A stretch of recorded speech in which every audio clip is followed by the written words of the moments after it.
hautement stratégique et symbolique, le président en exercice de l'Union africaine, UA, a nommé son Excellence Évariste, président de la République du Burundi, comme envoyé spécial de l'UA pour la région du Sahel. Cette annonce a été accueillie avec enthousiasme par une majorité de dirigeants africains, notamment le président de la République démocratique du Congo, Félix-Antoine Tshisekedi Tshilombo, qui a salué ce choix comme étant judicieux, éclairé et panafricaniste. Une nomination qui incarne les valeurs du panafricanisme. Le président Évariste est depuis plusieurs années perçu comme une figure montante de la diplomatie africaine. Humble, rassembleur et profondément enraciné dans les valeurs de solidarité continentale, il a toujours prôné une Afrique souveraine, solidaire et unie face aux ingérences extérieures.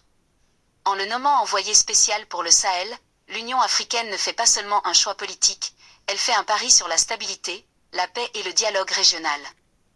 Dans son communiqué officiel, le président en exercice de l'UA a souligné que Évariste était un véritable panafricaniste, un homme de paix, de vision et de cohérence, capable d'apporter un souffle nouveau dans une région ravagée par l'instabilité, le terrorisme, la pauvreté et l'ingérence étrangère.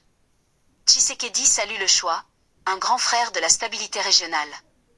Le président congolais Félix Tshisekedi, connu pour sa diplomatie active sur la scène africaine, a exprimé toute sa satisfaction face à cette nomination.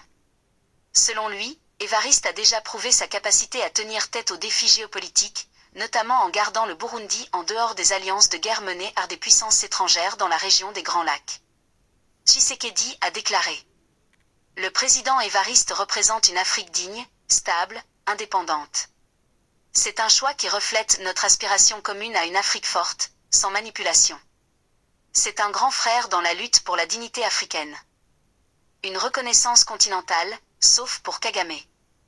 Alors que la majorité des dirigeants africains ont exprimé leur soutien total à cette nomination, notamment les présidents du Sénégal, du Ghana, de l'Afrique du Sud, du Bénin, de la Namibie et de l'Égypte, un seul président s'est montré ouvertement frustré, Paul Kagame, président du Rwanda. Des sources proches de l'Union africaine affirment que Kagame aurait quitté la salle lors de la session à huis clos où la nomination a été officialisée. L'homme fort de Kigali, de plus en plus isolé diplomatiquement depuis l'échec des stratégies militaires au Kivu et les dénonciations d'ingérence dans les affaires de la RDC, aurait vu cette nomination comme un camouflet personnel.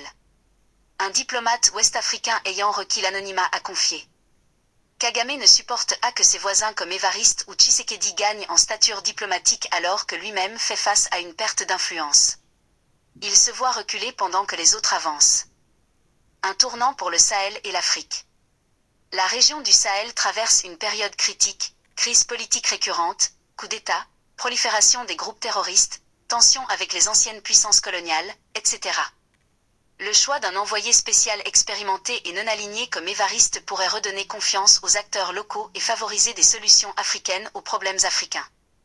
Déjà, le Mali, le Burkina Faso et le Niger ont ouvert la porte à un dialogue avec Évariste, saluant une main tendue sincère et sans agenda caché. Une Afrique qui se redéfinit sans tutelle étrangère.